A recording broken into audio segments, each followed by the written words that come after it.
God of War Ragnarok abounds with quests, skills and encounters so that it's easy to get lost in such a huge game. In today's video we are going to break down some of the biggest mistakes that I also did so you don't have to repeat them. But before we start, as usual, a thumbs up on the video would be awesome, and if you also subscribe to the channel that would mean a lot for me. At number 1, don't just rush into the main story yet, and instead of focusing only on the orange marker on your map which indicates the main story path, also pay attention to the blue and even grey ones on your map. Otherwise you will lose a lot of side content that provides you with a lot of cool gear but also crafting materials and hack silver. If you skip these, you will not be able to come back until many hours later when you finish the story path for that particular area. You will need these during your journey to better deal with the diversity of enemies that in God of War 2022 is quite impressive. Let's take a look at some of these side missions that you can do early on that you should definitely keep in mind. First of them is in Svartalfheim. Once you get out of the dwarven town of Nidavellir, take the path on the right side instead of the left side and head to the massive sources of smoke. After finishing the quest called In Service of Asgard, you will get the Nidavellir armor set. This quest requires you to shut down 3 mining rigs, each of them containing puzzles, enemies to defeat and also loot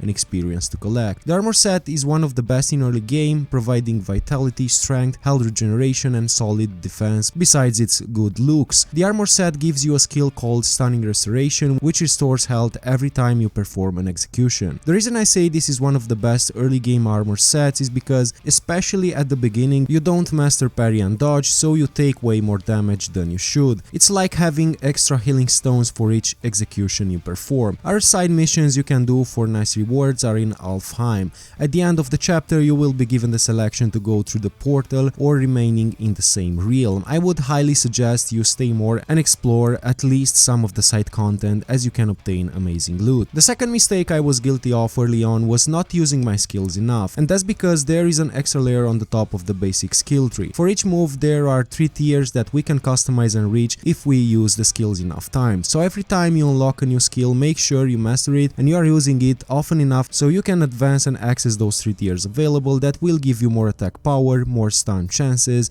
or slashing power depending of course of the skill itself. Definitely worth it, and I think this is an ingenious approach to combat customization from Santa Monica Studios in the sense that it gives more depth to the skill tree which is manageable at this point in terms of complexity rather than having, for example, 100 skills that you constantly forget how to perform. The third mistake I found myself making was playing God of War Ragnarok like I played God of War 2018. We have new functionalities for the triangle button which applies elemental damage that I was not using enough. For the Leviathan axe we have the Frost Awaken which applies frost damage for your next attack. Meanwhile for the Blaze of Chaos we have the Whiplash which gives you fire damage for your next attack. Now the game encourages you to switch between the weapons, and you will notice that in the end game especially there are enemies that have an elemental shield above their actual life bar that of course requires you to use the opposite elemental damage in order to take it out as soon as possible and make actual damage on the enemy. Not mastering the parrying is the fourth mistake you'll definitely want to focus on early. I was tempted to rely mostly on dodges, but I noticed that there were certain attacks that still landed on me no matter what I did. So the way you parry is to push the L1 button in the milliseconds before an attack lands on you. And you can do that for the yellow ones and for the normal attacks which are not marked with any color. In any case, pay attention to the chain attacks because you will have to parry the first but also the second attack in order to successfully interrupt the enemy. For the attacks with the blue marker, double tapping the L1 button will interrupt the enemy's strong attack that was about to land on you. So definitely focus on nailing down the parrying, especially because in the end game foes will start landing more and more devastating attacks and you will risk losing huge chunks of your HP. This game is a mix of attacking and defending efficiently at the right moment, so it requires a pretty good level of dexterity as well, especially if you choose to play it on a higher difficulty. If you rush and do not pay attention to details, chances are you are using the healing stones too early. So in God of War Ragnarok, after finishing any encounters, even though your health bar is close to nothing, it will regenerate after a couple of seconds up to a certain threshold. So it's definitely worth using the health stones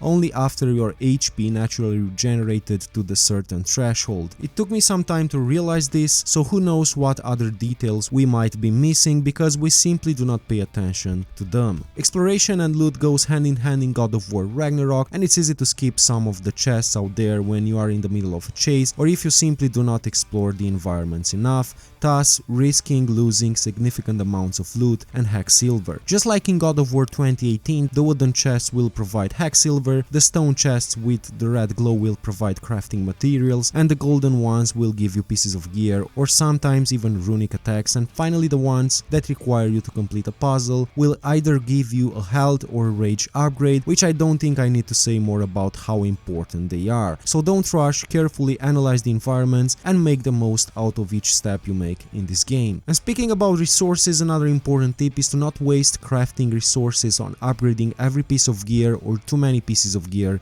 especially in the early game. Instead, I would suggest identifying and focusing on the ones that are the best and even wait to see what's coming next, because builds are quite abundant in God of War Ragnarok. The best way you can figure this out is to analyze which skills you like using the most, and most importantly how good you are at mastering the parrying windows. If you oftentimes find yourself overwhelmed by enemies and you quickly lose huge chunks of your HP, maybe it's better to invest in a more tanky build. Meanwhile, if you master the parry windows, you can go for more strength focused builds, which will guarantee you more easy boss fights. Also, Ravens will make a comeback in God of War Ragnarok. As you progress through the Raven quest, you will be able to open more and more chests in Nilfheim, each one with their own goodies. There is a total of 48 Ravens scattered throughout the 9 realms that you should definitely pay attention to. The best piece of advice that I can give you, especially for the flying ones, which are quite hard to hit, is to wait and remember. They follow the same flying path, so simply wait until they reach a certain point and throw the axe just before they get there. Naturally, the axe is slow, so it may be difficult to hit those nasty Ravens, but eventually towards the middle of the game you will unlock a new tool that will make hunting Ravens